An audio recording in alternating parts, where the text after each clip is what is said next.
Vamos a trabajar hoy entonces con el texto del segundo capítulo de Los orígenes de la ciencia griega del profesor Benjamin Farrington. Y me interesa ver este texto también en continuidad con lo que ya hemos venido viendo en el curso. De modo que tratemos de ir haciendo todo una contextualización y una revisión de los orígenes históricos de la filosofía. Como habrán notado, el texto de Farrington es un texto bastante fácil de seguir, eso es algo bueno en todo caso, ¿verdad? Y bueno, veremos cómo nos va. Primero que nada, vamos a ver. Voy a hacerlo así nada más, lo voy a decir así, por así decirlo, al aire. No voy a ir buscando nombres, sino que voy a ir diciendo grupos para ver si me colaboran con la guía. Empecemos con el grupo 6. Alguien del grupo 6 que me ayude con, habíamos dicho, que tenían que buscar ciertos conceptos, ¿verdad? Entonces, quiero que el grupo 6 me ayude con los términos técnica y ciencia, a ver cómo les fue encontrando eso. Y el grupo 5, que me ayude con cuneiforme y laico. Entonces, ¿alguien del grupo 6 que sea tan amable?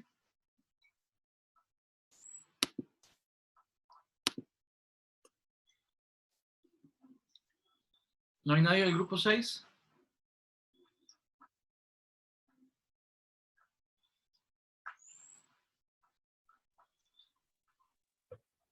Ok. Creo que yo soy del grupo 6, nada más que ahorita no tengo la respuesta más, no sé si alguien más responde al final un segundo. Ok, vamos a ver, recuerden que la metodología es así, ¿verdad?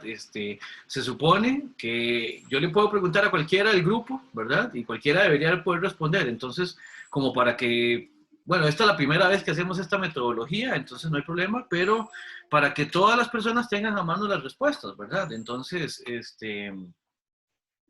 porque sí, esa es la idea, ¿verdad? Entonces, mientras el grupo 6 se acomoda, el grupo 5 las tendrá a mano. ¿Alguien del grupo 5?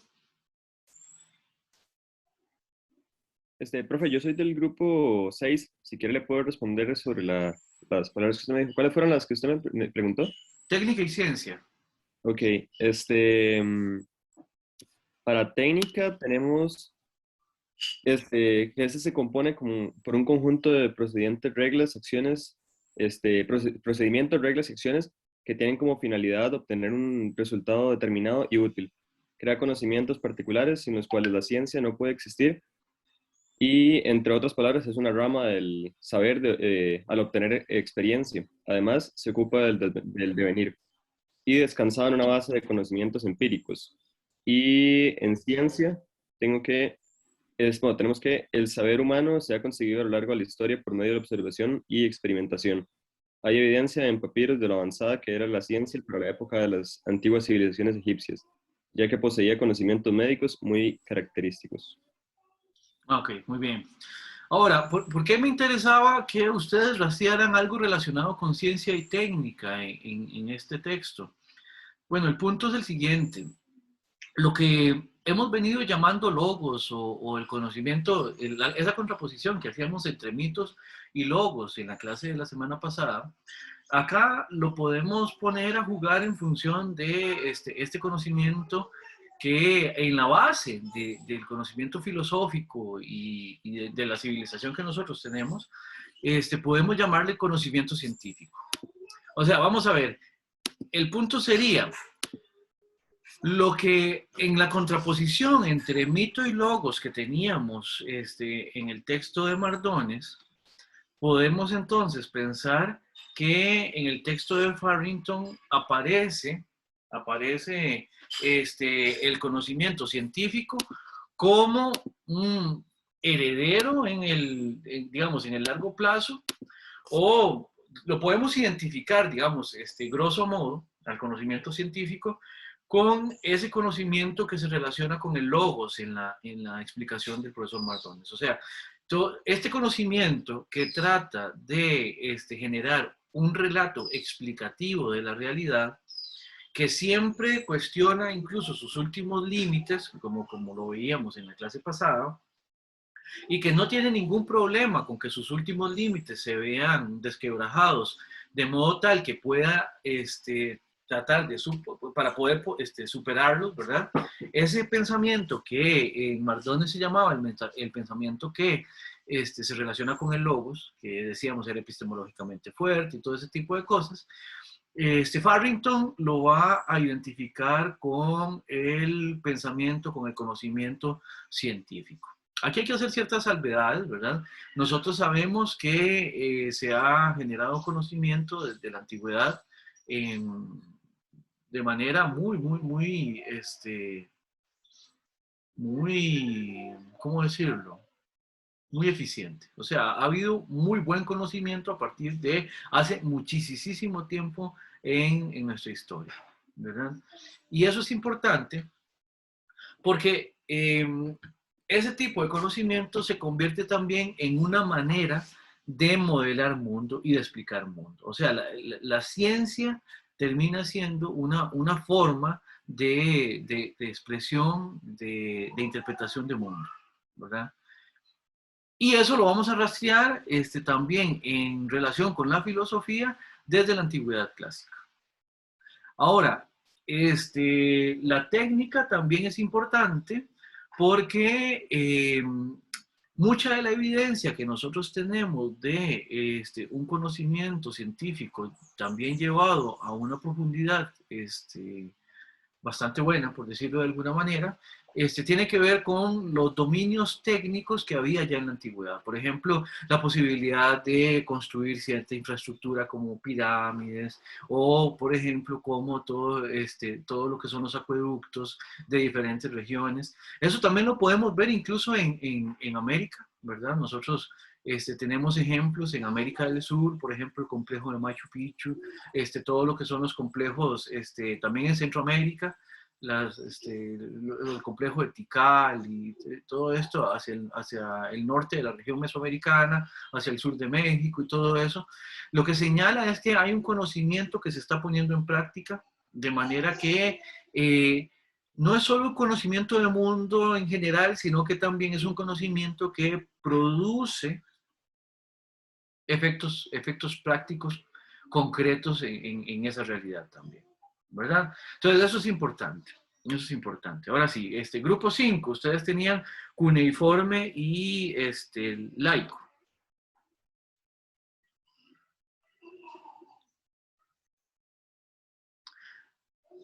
Grupo 5. Sí, profe. Ajá. Cuneiforme y laico, ¿verdad? Por favor. Ok, cuneiforme de forma de cuña, referido a ciertos caracteres de forma de cuña o de clavo que algunos pueblos de Asia usaron antiguamente en la escritura. Y laico, que no tiene órdenes clericales. Ok. Esto también es importante, ¿verdad? ¿Por qué? Porque, bueno, lo de lo cuneiforme tiene que ver con el tipo de escritura que se desarrolló a partir de cierto momento. La escritura ha sido fundamental, no ha sido el único punto fundamental, pero ha sido fundamental para la generación del conocimiento tal como nosotros lo conocemos. Para la generación del conocimiento que nosotros hemos heredado como tradición civilizatoria, como tradición cultural. Y la escritura cuneiforme fue una de las primeras que se utilizó para hacer registros más detallados de un montón de cosas, un montón de procesos. Ahí también la relación con lo técnico es importante porque mucho de lo que mucho de lo que fue necesario para... Vamos a ver, voy de nuevo. Mucho de lo que generó en los pueblos la necesidad de crear algo como la escritura fue precisamente esa necesidad también de llevar registros a veces comerciales, a veces de inventarios, a veces de transacciones, a veces de explicaciones de, desde procedimientos de agricultura hasta procedimientos quirúrgicos. Todo ese tipo de cosas hace que nos inventemos una forma de representar que nos permita mantener un conocimiento almacenado de alguna manera.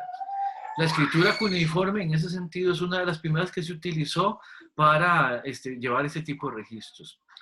Y el salto cualitativo que representa el advenimiento de la escritura es impresionante. Es impresionante. Ahora, en relación con lo laico de los contenidos también, es importante ver que en la antigüedad empezamos a ver una diferenciación entre la versión de mundo que tiene que ver con una explicación religiosa o mítica, o mítico-religiosa, como quieran verlo, y una explicación que tenga que ver con otros elementos y con otros criterios, con otros parámetros explicativos en primer lugar. Que la explicación empiece a ser más laicizada es importante porque también de alguna manera perfila, demarca la forma en que esa visión de mundos va a estar desarrollada en última instancia. Que la visión del mundo también tenga mucho religioso, también tiñe las posibilidades. Entonces, vamos a ver qué significa todo eso. En relación con esto, vamos a ver ciertas cosas que aparecen en el texto de Farrington. Lo primero es que vamos a hablar un poco de esto del milagro griego. Ya cuando hablemos de lo del milagro griego, vamos a empezar a ver también lo importante de lo importante de pensar esa excepcionalidad de lo griego en la antigüedad como algo que está justificado a partir de ciertas posibilidades.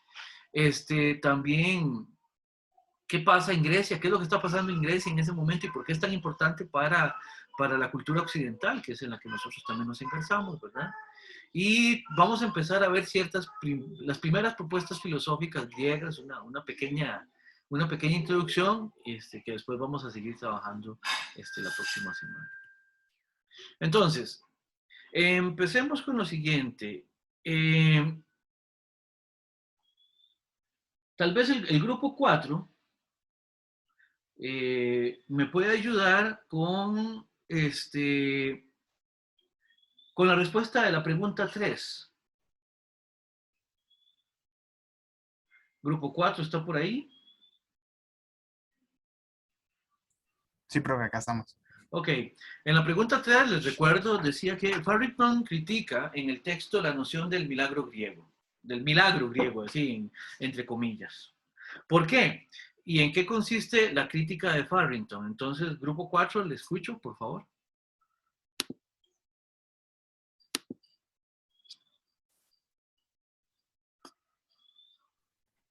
Ok, lo criticaba porque en ese momento iban a designar el gran avance intelectual y por eso la crítica consiste en que justamente se iba a mencionar como principal característica de la ciencia griega la eliminación de los milagros de la naturaleza y de la historia, siendo sustituido por leyes.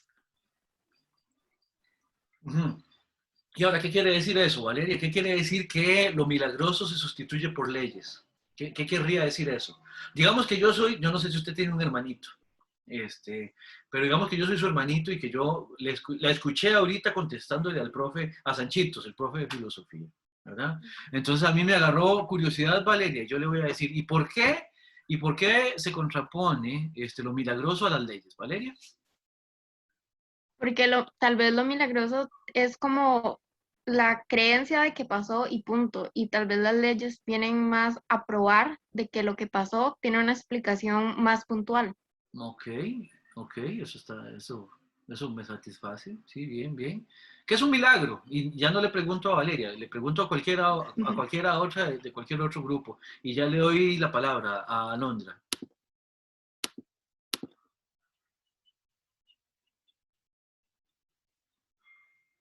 ¿Alguien que me defina qué es un milagro? Que pasa sin ninguna explicación. Ok, lo que pasa sin ninguna explicación, Que pero, suele ser algo bueno. ok, puede ser algo Bueno, bueno. pero el milagro se ve como algo, como una acción de un algo mayor hacia usted que hace que, digamos, que todo se solucione, más o menos. O también puede definirse como un acontecimiento magnífico en el sentido de que no pueden explicarlo, no tienen forma de hacerlo y que tiene una gran relevancia. Eso podría también ser un milagro. Claro, porque vean, todo lo que han dicho es súper valioso, pero concentrémonos primero en el problema de la explicación del milagro. Que algo no tenga explicación, lo hace milagroso. Vamos a ver, ¿a dónde está la relación? Que algo no tenga explicación es lo que lo hace milagroso, o que algo sea milagroso es lo que hace que no tenga explicación. No sé si me entienden la diferencia entre las preguntas. ¿Se entiende o no se entiende la pregunta? Sí, sí, lo Sí, se entiendo. entiende, se entiende. Porque vamos a ver, si ustedes me preguntan a mí cómo funciona al interno del celular, cómo es que a partir de los minerales que tiene el celular funciona, yo eso no lo sé explicar. Pero yo sé que no porque yo no lo pueda explicar, lo convierte en algo milagroso. ¿Ven? Esa es la diferencia. Entonces habría que puntualizar algo. El milagro es aquello que no tiene de suyo una explicación porque sobrepasa las posibilidades de la explicación. Un milagro es algo que ocurre, por eso es que alguien dijo un acontecimiento magnífico, dijeron, esa palabra está lindísima. ¿Ya? Sería algo sobrenatural, algo que va por encima del funcionamiento habitual de las cosas. Perdón, Alondra, vos habías levantado la mano, ¿verdad?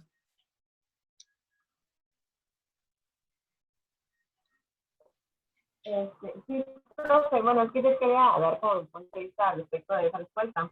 Bueno, es de que la parte Se te pega un poco el sonido, Alondra.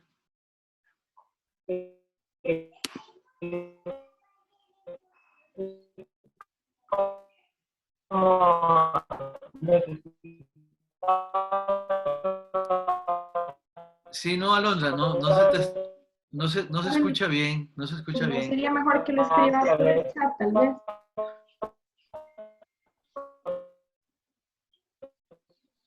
Sí. Sí.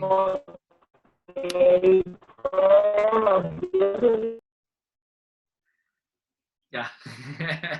Muy bien. Entonces, el asunto es lo que tendríamos que puntualizar a propósito de lo milagroso es que es un evento que está por encima de cualquier explicación. No porque no contemos con las herramientas para explicarlo, sino porque por su propia manera de ser,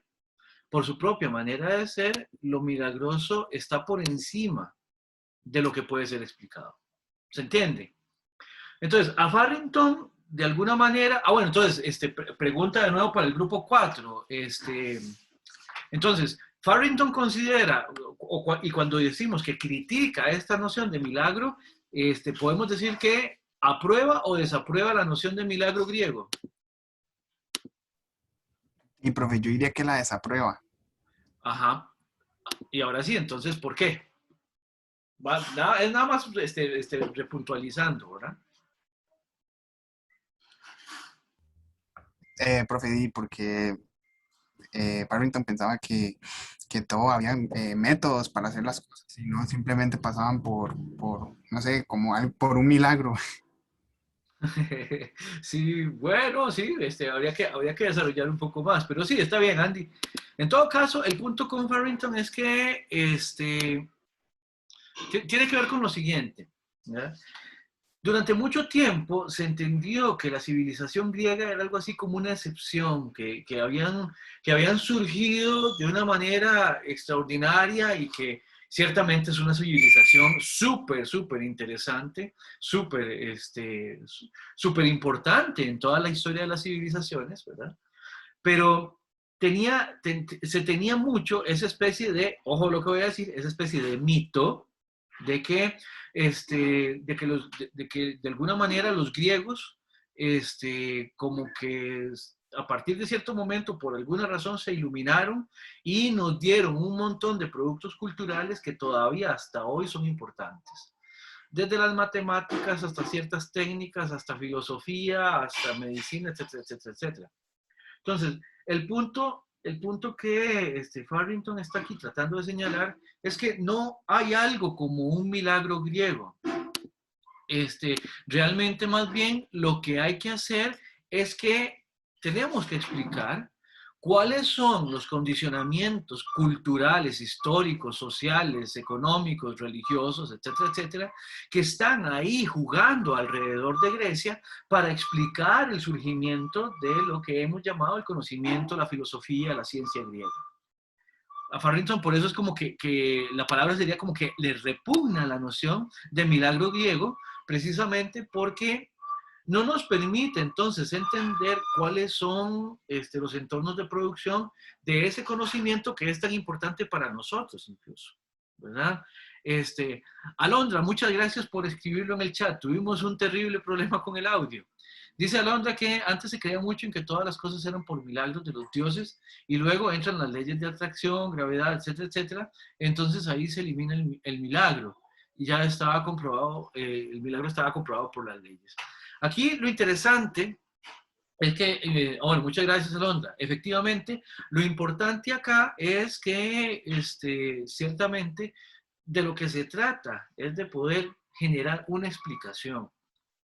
Ahora, nuestra capacidad de explicar las cosas es completa. No, no es completa, hay un montón de cosas que no vamos a explicar. Pero explicar las cosas que no podemos, o más bien, entender las cosas que no podemos explicar como algo que surge milagrosamente, al final de cuentas no explica nada. Y eso es lo que también pasa con este entorno cultural griego, ¿verdad? Por eso vean lo que les pongo acá en la lámina, ¿verdad? Hay una ebullición cultural a lo largo, a lo largo de toda esta zona que llamamos Mesopotamia, ¿verdad? Hay un montón de producción, hay también un momento de bastante prosperidad económica y de mucha actividad comercial que también empieza a hacer que los productos culturales empiecen a crecer en cantidad y calidad y hace que se genere un conocimiento que de una manera que sí, efectivamente sí había sido inédita en la zona, en la región, y las consecuencias que tuvo también han sido inéditas, ¿verdad? En la historia general, en la historia del pensamiento. Entonces, importante punto aquí, relacionar este origen del conocimiento griego, de la ciencia griega, con ese contexto histórico, cultural y simbólico, ¿verdad? Hablar de lo milagroso ahí es una mala concepción, según la propuesta del profesor Farrington, ¿verdad? Y vean que Farrington además señala que hay algo de irónico en presentar a los griegos como como una civilización que surgió milagrosamente, siendo que los mismos griegos tuvieron esfuerzos en mostrar el funcionamiento de todo a partir de ciertas leyes de ocurrencia, ¿verdad? Entonces, esto es importante para ver esto en el contexto, ¿verdad? Vamos a ver qué otra pregunta podemos hacer ahorita. Ven que en algún momento habíamos visto las nociones de condición de posibilidad, las habíamos visto ya en las primeras clases, podríamos repasar así a grandes rasgos. Recordemos, ¿verdad?, que las condiciones de posibilidad nosotros las habíamos categorizado en 3 tipos. No quiere decir que estos 3 tipos son los únicos posibles, pero sí nos ayudan, ¿verdad? Por un lado tenemos que el surgimiento de la ciencia griega y del conocimiento griego tendríamos que remitirlo a sus condiciones materiales. Ellos ya generaron mejores técnicas para hacer mejores herramientas e instrumentos. Y eso eso genera la posibilidad de producir cosas que no estaban ahí antes, ¿ya? Por eso ven, ahorita voy a poner ahorita un ejemplo que después ustedes van a ver cómo la manera en que nosotros convivimos con estas condiciones de posibilidad pueden afectar lo que logramos con eso. Ustedes han escuchado lo que es el juramento hipocrático. ¿Alguien? El de los médicos. ¿Es correcto? ¿En qué consiste? Más o menos, ¿tenés idea?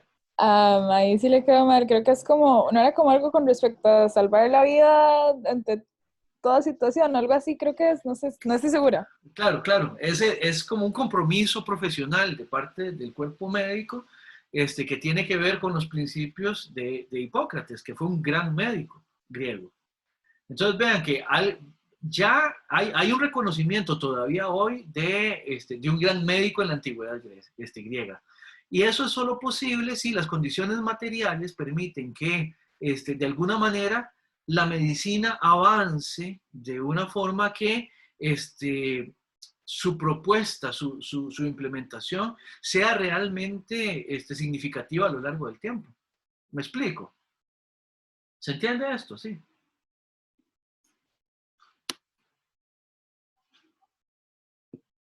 Sí, profe. Ok, sí, es que yo sé que a veces tienen que correr a activar el micrófono, esos silencios siempre son incómodos, ¿verdad? Pero bueno, si no, yo creo que esto estaba fácil, pero es igual, si hay algo que no estén entendiendo, por favor preguntan. Y cualquier comentario, pues con muchísimo gusto también se recibe. Profe, yo tenía una pregunta sobre una palabra que se repite mucho en los textos, en el texto, más que todo en el capítulo 2, que es la palabra jónico o jónica o algo así, que es que la verdad, digamos, iba a investigarla, pero preferí preguntarle a usted que para ver más o menos qué era lo que significaba esa palabra. Ok, perfecto. Ahora en la pausa voy a aprovechar y voy a descargar un mapa incluso que tengo de la zona para que usted lo vea. Jonia es una región de lo que ahorita podemos conocer como Grecia, Turquía, esa región que está ahí en el mar Mediterráneo, ¿verdad?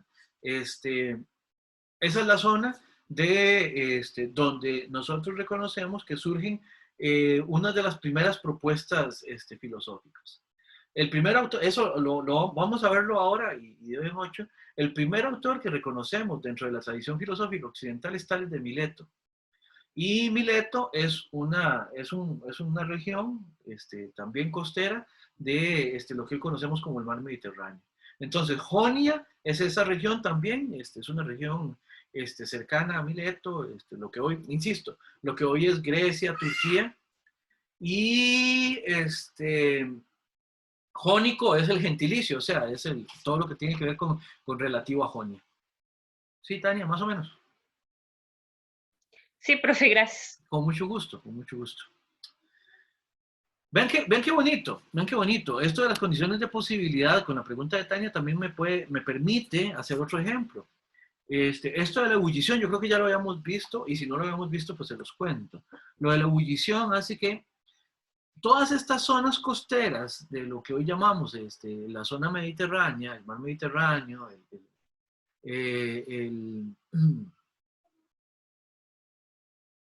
híjole, se me olvidó lo que iba a decir, no importa. Toda esta zona tenía mucha actividad por ser costa en la antigüedad.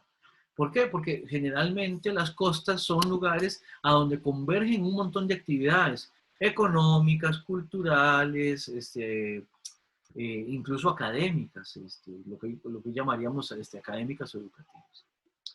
Entonces, lo que hay que hacer es, para entender esto del surgimiento de la ciencia en la antigüedad griega, tenemos que también ver cuáles son las condiciones de posibilidad de índole histórica.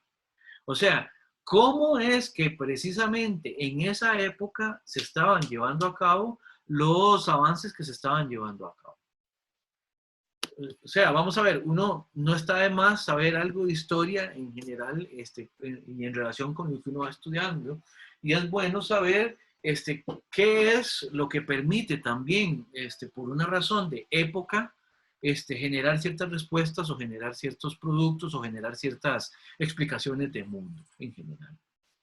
Luego, tenemos condiciones de posibilidad que son de índole simbólicas, que es cómo nosotros reaccionamos valorativamente ante ese entorno material que tenemos al frente en un momento dado. O sea, vean cómo las condiciones de posibilidad históricas, simbólicas e históricas se entrelazan entre sí para generar en nosotros ese modelo representacional de mundo del que hemos venido hablando durante las clases hasta este momento, ¿verdad? Vean que el punto interesante es que no solo es la época en la que estamos, no son solo las cosas que tenemos al frente, sino lo que tanto la época como esas cosas, qué significan para nosotros en la vida cultural, material o productiva de ese entorno. ¿Por qué les decía ahora que les iba a hablar del ejemplo de Hipócrates como un gran médico? Bueno, vean que Hipócrates todavía hoy es reconocido como un gran médico en la historia de la medicina, ¿verdad? Uno de los grandes en la historia de la medicina. Y sin embargo, se sabe que la medicina griega decayó a partir de cierto momento, a partir de cierta época, por una cuestión simbólica, por una cuestión de qué significaba para ellos el ejercicio de la medicina. Y es lo siguiente. Como la medicina no es solamente un saber teórico, sino que también tiene mucho de práctico, o sea, en la medicina implica ciertos procedimientos. O sea, ya no es solo explicar las cosas, que era lo que le gustaba más a los griegos. A los griegos les gustaba mucho la teoría, la contemplación. Y a eso se dedicaban los grandes sabios, los grandes pensadores, las grandes personalidades en la antigüedad, ¿verdad? A generar esas explicaciones, pero como muy teóricas en ese sentido. Todo lo que tuviera que ver con procesos, con ensuciarse las manos, con llevar a cabo procedimientos, eso ellos no entendían como un procedimiento técnico que por lo tanto tenía que ser dejado no para los intelectuales que generaban explicaciones teóricas, sino más bien para los técnicos, para los siervos y muchas veces para los esclavos. Entonces, el mismo profesor Farrington en alguna parte del libro menciona que en algún momento la medicina en Grecia decae precisamente por ese juicio de valor sobre el hecho de llevar a cabo procedimientos. Como los procedimientos son de índole práctico, o de índole práctica más bien, a los griegos empezaron a no interesarles los procedimientos precisamente porque los sacaban de lo teórico.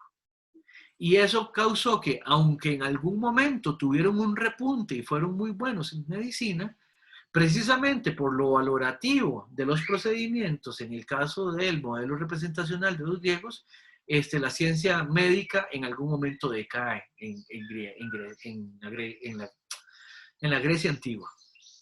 Entonces, creo que con esto queda claro cómo es que las condiciones de posibilidad de verdad determinan la manera en que estos logros se pueden llevar a cabo, se pueden ir consiguiendo y terminan operando entre sí. No sé si tendrán alguna pregunta o algún comentario en este momento.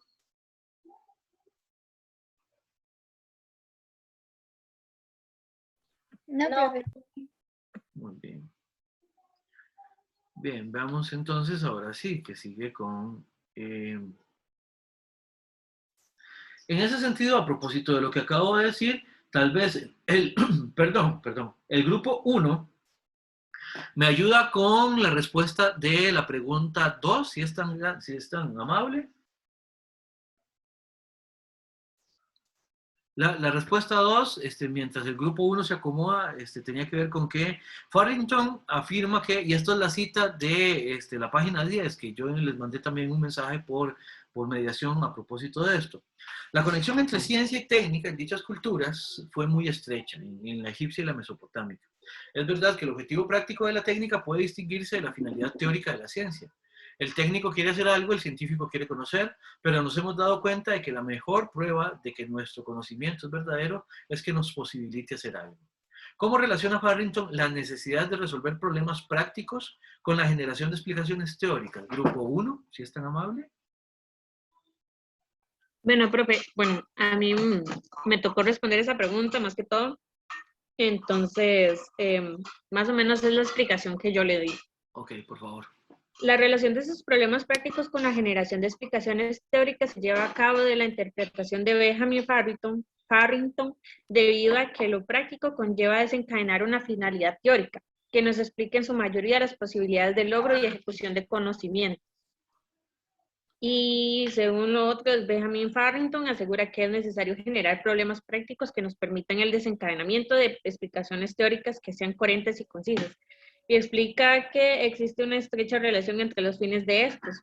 Los problemas prácticos causarán una profunda investigación de lo que se busca explicar y al mismo tiempo esta investigación genera la teoría necesaria para la explicación de este problema planteado. Por lo que Farrington llega a la conclusión de la relación entre ambos términos. Okay. Ahora, ¿cuál es tu nombre? Disculpa, es que no tengo el cuadrito aquí. Tania. Tania. Ok, Tania, una pregunta. ¿Qué tanto ha cambiado esa relación entre técnica y ciencia? ¿Se mantiene? ¿Es distinta? ¿Si es distinta, en qué sentido? Yo siento que en el sentido en el que todo cambia, depende de lo que se quiera plantear, pero en sí la pregunta que usted me acaba de hacer es la relación entre ciencia y ¿qué más, profe? Entre lo técnico y la explicación teórica. Entre lo técnico y la explicación teórica. Y, profe, no les sabría decir en este momento porque la verdad no le encuentro una relación ahorita, pero en sí, entre la técnica y la explicación teórica, y yo siento que una conlleva a la otra, pero no sé si será como yo lo tengo entendido o hay otra razón.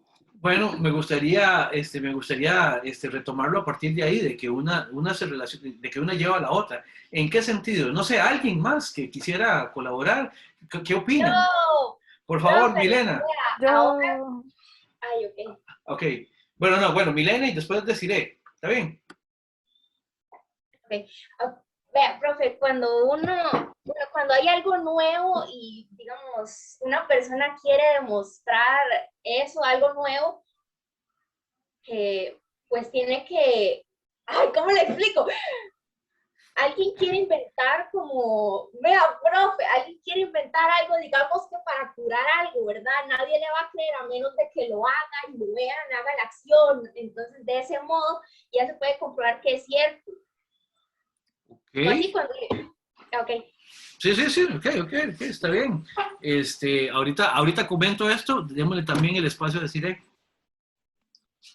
Básicamente mi idea es muy parecida a la de Milena, porque, digamos, uno puede teorizar cómo funciona algo. Yo puedo teorizar cómo funciona un reloj, pero hasta que yo ponga en práctica, lo desarme y haga la parte práctica, por así decirlo, no sabré si esa teoría es real.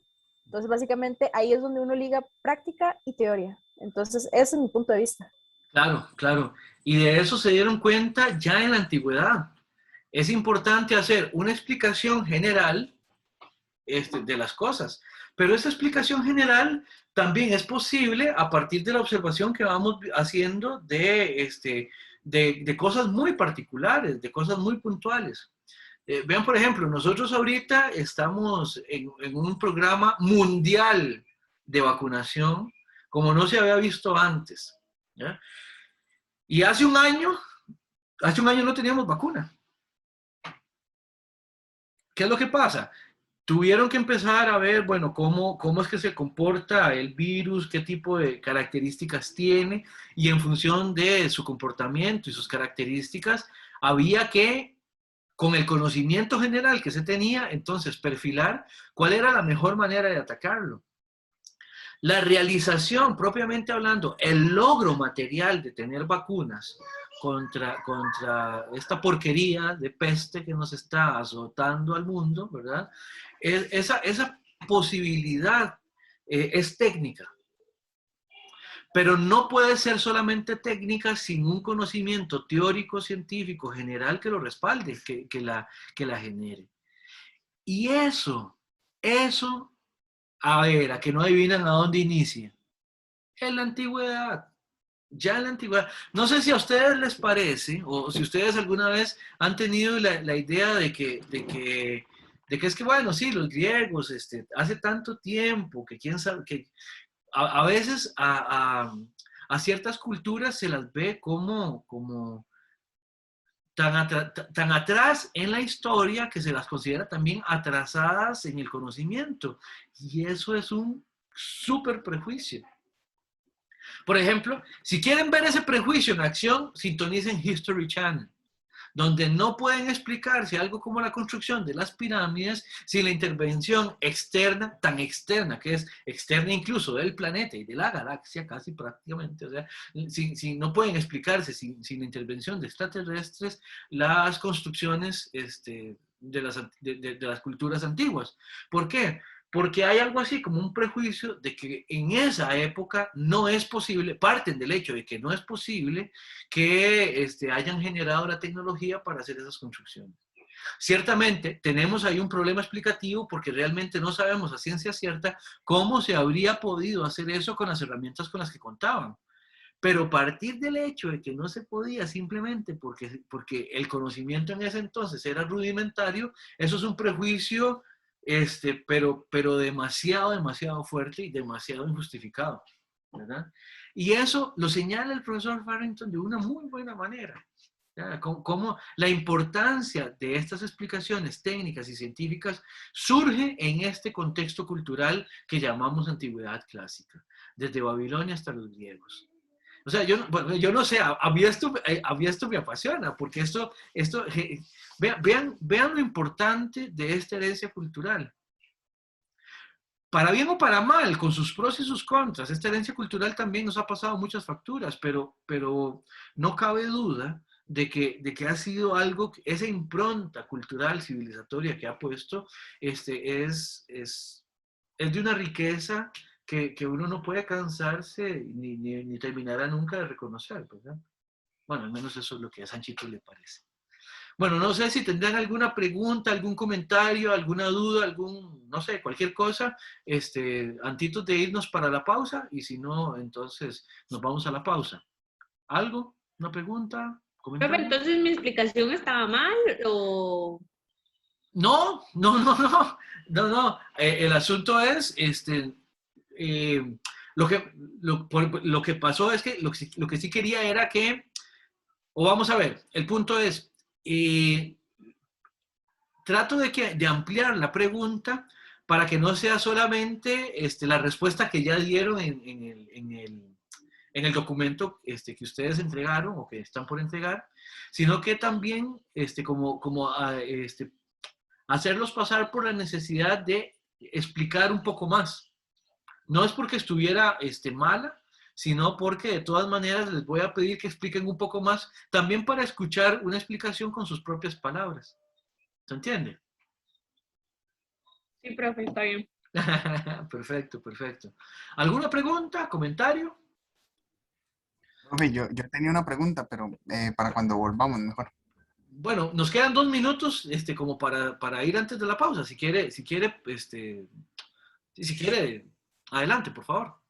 No, profe, es que yo iba a preguntar que entonces de la ciencia griega, de todos los aportes que hicieron, el mayor aporte que hizo fue el agregarle a la ciencia la filosofía, ¿verdad? ¿O me equivoco? Bueno, no puedo decir que estés equivocado, yo no estaría de acuerdo, eso sí. Porque yo creo que el mayor aporte no ha sido ese, ha sido un aporte muy importante, perdón, ha sido un aporte muy importante lo filosófico de parte de la cultura griega, pero es que no se agota en lo filosófico. Hay conocimiento matemático, hay conocimiento médico, hay conocimiento de lo que hoy llamaríamos biología, pero en aquel entonces no se conocía como biología, se conocía como física precisamente. Entonces, lo filosófico es un resultado sumamente interesante, bueno, especialmente para mí que me dedico a la filosofía, digamos, pero me parece que es culturalmente muy, muy importante y muy potente de estas culturas. Pero yo no me animaría, a pesar de dedicarme a la filosofía, de decir que ese entronque de ciencia y filosofía es lo más importante por lo filosófico. Porque no, hay muchos otros, hay muchos ámbitos del conocimiento que se vieron muy enriquecidos en esa época, tanto como lo hizo la filosofía. El asunto, lo que sí es que la filosofía vino a enriquecer y se vino a enriquecer de otros ámbitos, o sea, todos estaban interconectados. Entonces, como te digo, no te puedo decir que lo que hayas afirmado sea incorrecto, pero yo sí consideraría que... O sea, profe, entonces sería como uno de los grandes aportes, porque es que, bueno, yo según el texto, ¿verdad? Del primero y segundo capítulo, Ajá, yo leí que decía que los aportes de la ciencia griega, ¿verdad? Específicamente en esos textos, decía que no era como muy diferente a lo que habían hecho hecho y dicho y escrito también los egipcios y los babilónicos, creo que eran. ajá. Entonces, que para en ese momento, en ese preciso momento, el gran aporte la diferencia que hizo la ciencia griega fue la filosofía. Ok, ahora entendí diferente tu pregunta y ya entiendo qué es lo que estás haciendo y qué es lo que estás preguntando. En ese sentido, la respuesta sería sí. Eso es un rasgo distintivo de Grecia. El lugar que le dio al conocimiento filosófico y lo que significó el conocimiento filosófico en Grecia, eso es algo distinguible en Grecia en relación con las otras regiones. Sí, eso sí. Eso es lo que hace que Grecia sea particular. Sí, en ese sentido sí tienes razón. Y eso sí lo vemos después de la pausa, claro. Ok, gracias, profe. No, gracias a vos, gracias a vos. Bien, por ahora voy a dejar de grabar en este momento